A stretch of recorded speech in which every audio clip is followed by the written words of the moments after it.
So ayun guys, pinapakilala ko po sa inyo yung aking alaga at ready to stud na.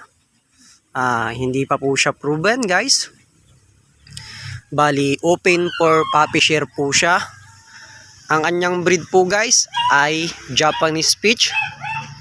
Sa mayroong Japanese Spitz dyan na female, open for puppy share po tayo.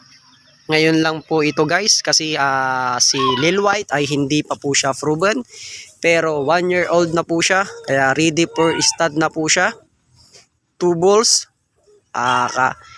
Kung gusto nyo po ng puppy share, PM nyo lang po ako sa aking messenger. Ayan. Double coated po siya guys. Napakaganda. Kung naghahanap kayo ng quality Japanese Spitz. Ayan o. Habang open for puppy share pa siya. Kasi pag nag-proven na po siya, hindi na po natin siya i-open for puppy share. Ayan, ngayon lang po ito.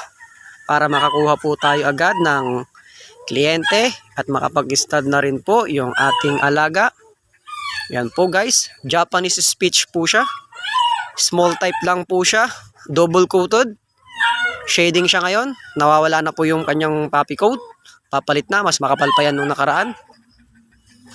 Kaya kung taga dito ka sa area ko, Mangaldan, Dagupan, Santa Barbara, Mapandan, Manawag, Benalonan, Pusurubio, or Ordaneta, Asingan, basta medyo malapit ka sa akin, near town lang tayo, open ka for puppy sharing. Pero kung gusto mo naman ng hindi puppy share, pwede rin po. Sapat lang po o tamang-tama lang po yung ating stud fee sa ating alaga. Promo pa natin yung stud niya, hindi po natin muna tataasan kasi not yet proven pa po. Pag nag-proven na po, tsaka po natin itataas yung kanyang stud fee sa abot kaya po lamang. Ayan po, tignan po ninyo kung gaano kaganda po yung ating male Japanese Spitz. Ayan.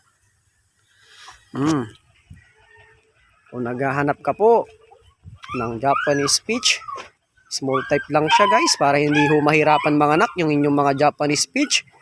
Ayan o, napakaganda yan. Kanyang hair o, double coated. Ayan o, nagsishading siya sa lagay na yan guys.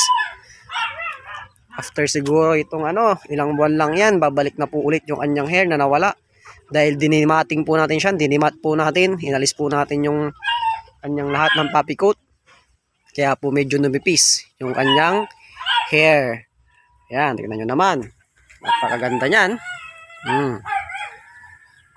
Ano pang hinihintay nyo? PM lang, guys. Yun o.